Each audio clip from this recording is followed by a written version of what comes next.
রাজনৈতিক বিভাজন, আপনারা বলছিলেন যে রাজনৈতিক বিভাজন যাই থাক, একটি স্বপ্ন বাস্তবায়ন করতে চান।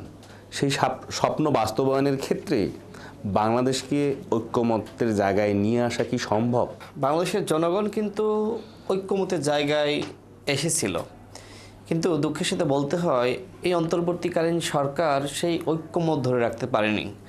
তারা একটি জাতীয় ঐক্যমত কমিশন গঠন করেছে। জাতীয় ঐক্যমত কমিশনের কাজ কি শুধুমাত্র লিখিত প্রস্তাবনা তৈরি করা? যদি আপনার জনগণের মধ্যে, আপনার রাজনৈতিক শক্তির মধ্যে অনৈক্য থাকে, তাহলে আপনি ওই লিখিত ডকুমেন্টেশন প্রস্তাবনা সেগুলো কিভাবে বাস্তবায়ন করবেন? সবার আগে আমরা যারা ফ্যাসিবাদ বিরোধী শক্তি ছিলাম তাদেরকে শপথ পাঠ করাইতে হবে যে আমরা যে কোনো প্রয়োজনে দেশের স্বার্থে আমরা সবাই এক থাকব। আপনি যেহেতু ছাত্রদলের সাধারণ সম্পাদক, আপনারা কি পারেন না আগামী 50 বছর, আগামী 100 বছর বাংলাদেশ কিভাবে চলবে, বাংলাদেশের একটা ঐক্যমত্য, জাতীয় স্বার্থে, উন্নয়নের স্বার্থে ঐক্যমত্য প্রতিষ্ঠা করতে বড় হিসেবে আপনাদের দায়িত্ব? তো আপনি দেখেছেন যে গণ অভ্যুত্থান পূর্বে যে বাংলাদেশের ছাত্র সংগঠনগুলোর মধ্যে যে একটি অভূতপূর্ব ঐক্য তৈরি হয়েছিল, সে ঐক্য পাটল ধরার জন্য আমরা দেখেছি কয়েকটি ঘটনাই খুব স্পষ্টভাবে আমরা দেখেছি। আমরা আসলে রাজনীতির মধ্যে চলে আসলাম। সেটি আপনি দেখেছেন যে গণপ্রজাতন্ত্রী বাংলাদেশ সরকারের প্রধান উপদেষ্টার সহিত শুরুতেই ছাত্র প্রতিনিধিরা দেখা করেছে। এগুলো আমরা বারবার বলেছি, জনাব রাশেদও বারবার বলেছে।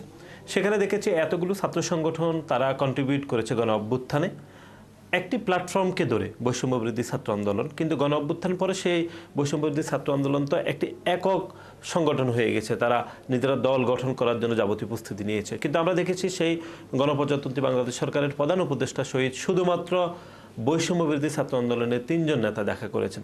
সুতরাং এই যে এই ঐক্য যে বিনষ্ট হয়েছে, সেটি শুরুতেই এই ঐক্যে ফাটল ধরার জন্য কিন্তু সরকার এককভাবে দায়ী। সরকার কি পারতো না যে গণ অভ্যুত্থান যারা যে ছাত্র সংগঠনগুলো করেছে তাদের মধ্যে থেকে অন্তত একজন করে একটি মিটিং অন্তত করতে? কিন্তু তারা সেটি করেনি। তারা শুধু স্পেসিফিক করেছে। কাদেরকে করেছে? বলেছে যে যারা তাদেরকে সরকারে বসিয়েছে তাদের সাথে বসেছে। এর বাইরে আপনি কি তাকে সরকারে বসাননি? আপনি আন্দোলন করেন? আমরা তো করেছি, কিন্তু তারা তো বলছে না যে আন্দোলন আমরা করেছি। এর বাইরে আপনি দেখেছেন বিভিন্ন রাজনৈতিক দলের সাথে যখন প্রধান উপদেষ্টা বসেছে, তখন আমরা দেখলাম যে নাগরিক কমিটির 2 জন সেখানে চলে গেছে। তো নাগরিক কমিটি কি তখন রাজনৈতিক সংগঠন ছিল? এগুলো যখন আমরা বলার চেষ্টা করেছি, বিশেষ করে আমি যখন 2-1 বার বলেছি, তখন সামাজিক যোগাযোগ মাধ্যমগুলোতে আমরা দেখেছি কী রকম অসভ্য ভাষায় গালিগালাজ করে আমাদেরকে দমিয়ে দেওয়ার এক ধরনের অপচেষ্টা করা হচ্ছে।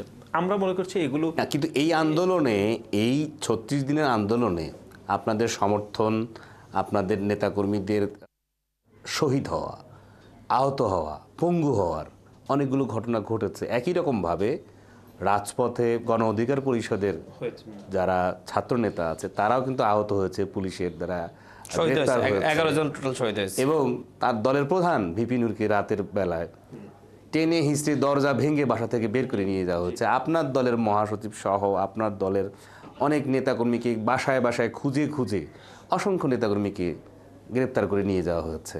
একই রকমভাবে ছাত্র প্রতিনিধি হিসেবে আপনাদের ছাত্রদের মধ্যে থেকে যারা আন্দোলন করেছেন তাদেরকে কিন্তু সরাসরি গুলি করে হত্যা করা হয়েছে এবং অনেকেই পঙ্গুত্ব আছেন।